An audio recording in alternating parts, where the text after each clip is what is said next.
going on, everybody? This is Steve from Bloom Audio. Today we've got two new headphones for you from Sennheiser, the much anticipated Momentum 4 wireless and the somewhat surprising Accentum Plus, which comes hot on the heels of the original Accentum. So we're going to take a closer look at these, check out the features, the differences from previous versions, and whether or not these are worth grabbing if you're a hi-fi enthusiast looking for some wireless headphones.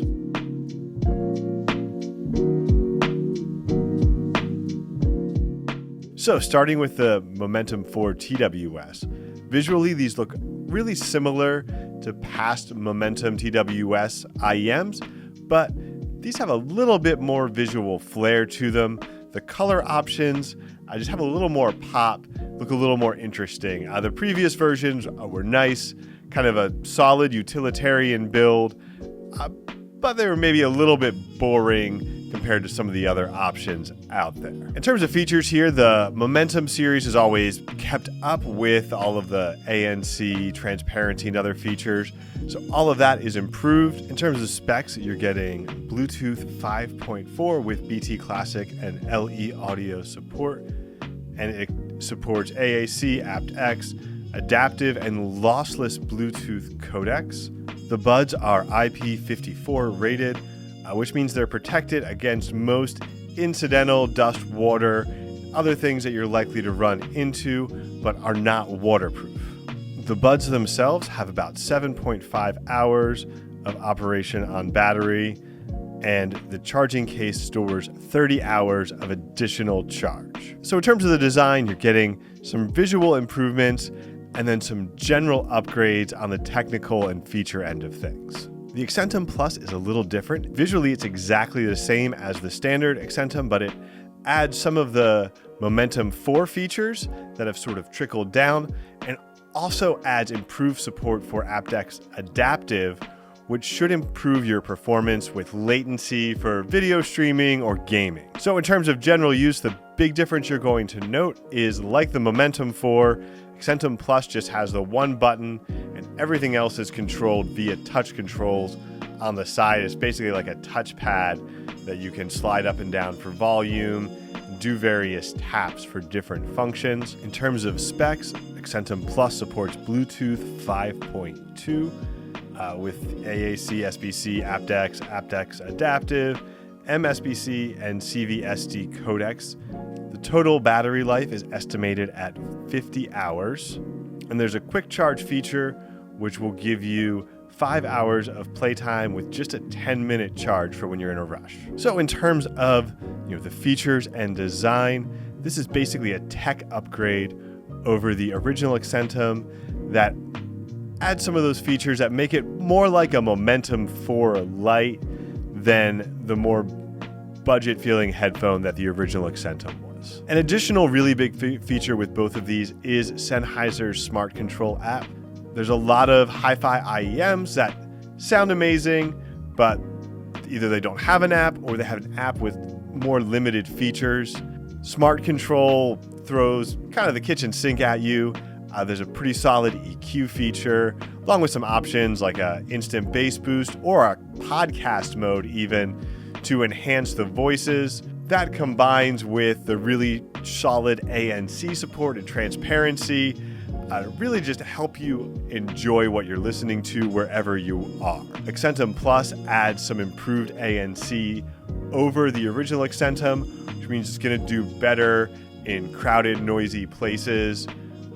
And again, along with the features of the Smart Control app that let you tweak how much transparency you want with a slider and all of that. It's a really solid headphone if you're looking to sort of get somewhere in between a full-on hi-fi, absolute focus on sound quality, and something that you're actually going to be able to use in different places. So with that in mind, let's talk about some of those sound differences.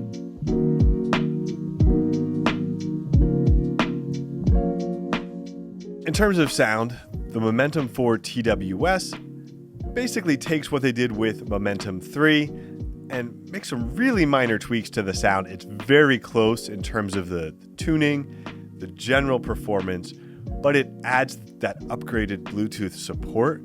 So with those lossless Bluetooth options, if you have a device that's capable providing that higher quality output, you're going to get a cleaner, higher resolution output from your headphones into your ears and better sound quality with that. I found the EQ worked really well for making those small adjustments. You want to just add a little punch, push the sub bass up a little bit more in that extension, add a little more sparkle. You have some options there and some freedom to do that. And if you're coming at this from more of a sound quality perspective, I wanted to stack it up against a couple recent hi-fi IEMs with that focus on sound. One being the Hi-Fi Man Sennheiser Wireless LE, and the other one being the Astel & Kern UW100 Mark II. Of the three, I think the Sennheiser was my favorite sounding. It sounds a bit more natural, more full and rich than the Momentum does. It is a little bit warmer, so I felt there were places where I might have caught a detail with the stock tuning on the Momentum 4 that I missed with the Sennheiser. But overall, I think if I had my pick just on sound, I would take the Sennheiser. The UW100 Mark II, what that does really well, I found is imaging, but I didn't like the tuning as much. Just felt like it was maybe a little too focused on clarity. It didn't give me the oomph, so that might be a good pick for more of a classical listening. Sennheiser is definitely a great all-around pick, really strong with rock and pop with the default tuning. And that's the other big piece here is the app. Since you can add the EQ to the Momentum 4 TWS, you can tweak that to get it a little closer to the Sennheiser. And when I did that, I still felt like the Sennheiser had a richer overall presentation, but Momentum 4 was really close, and that freedom to tweak things I like and didn't like was a big deal since the Sennheiser lacks an app. The UW100 Mark II does have an app. While I had a couple glitches getting the app set up, that's an improvement there, but I felt in general, it had more small glitches in the performance with the UW100, putting them in and only one bud lights up, and then I've got to put them back, reset them, get them back in, and then they work.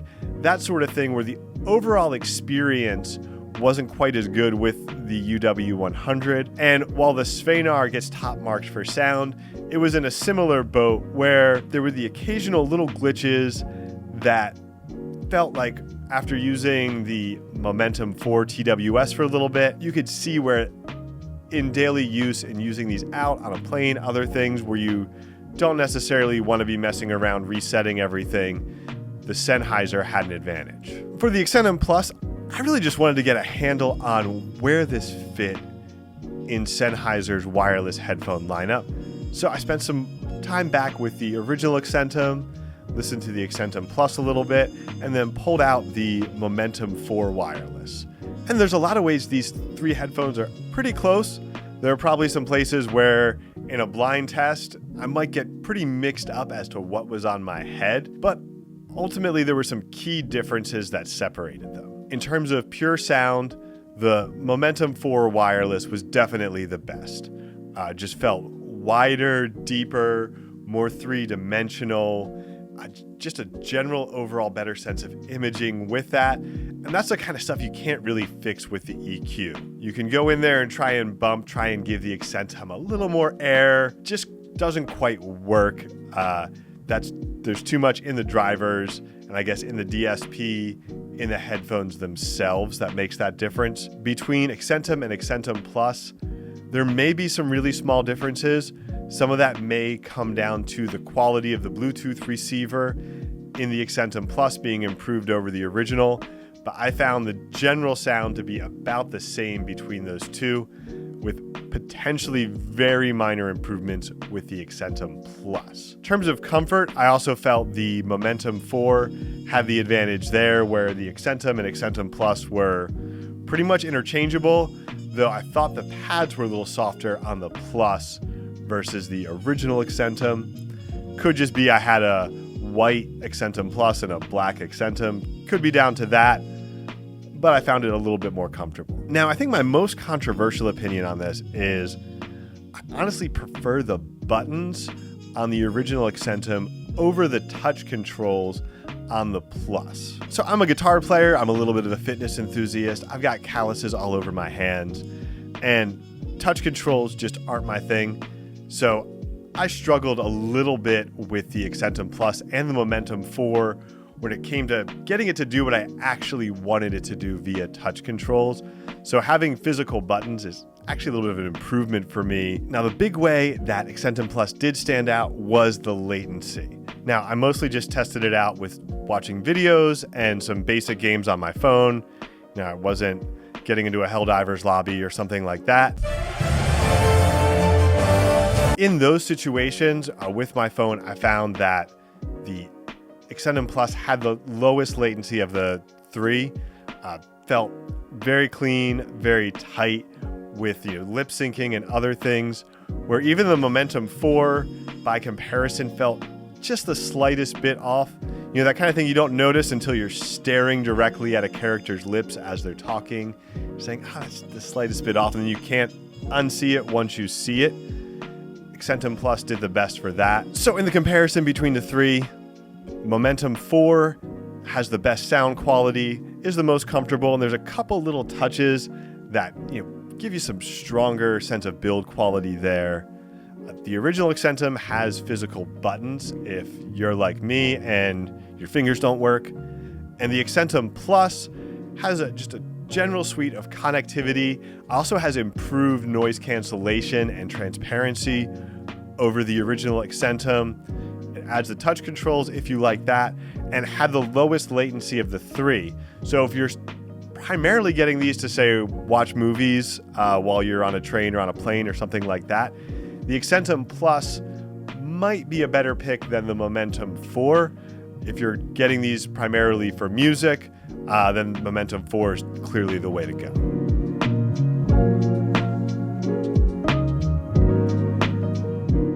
So overall, how did Sennheiser do with this launch? I think what we're seeing is just rolling continuous incremental improvements here in terms of the connectivity, the noise cancellation, the general features. Accentum Plus is a step up from the original Accentum. Momentum 4 TWS is a step up in terms of that connectivity, and it's a little bit forward thinking with the Bluetooth 5.4 support that's going to be rolling out on more devices. And where I see the Momentum series and the Accentum Plus really fitting in well is for guys you've got your home setup, you spent your time tweaking the DAC, the amp, the headphones, you love the sound, you love the setup, and you don't want to bring that everywhere. You don't want to then create a mobile setup that's going to give you the absolute best possible sound quality on the go. You want something that just works. You want noise cancellation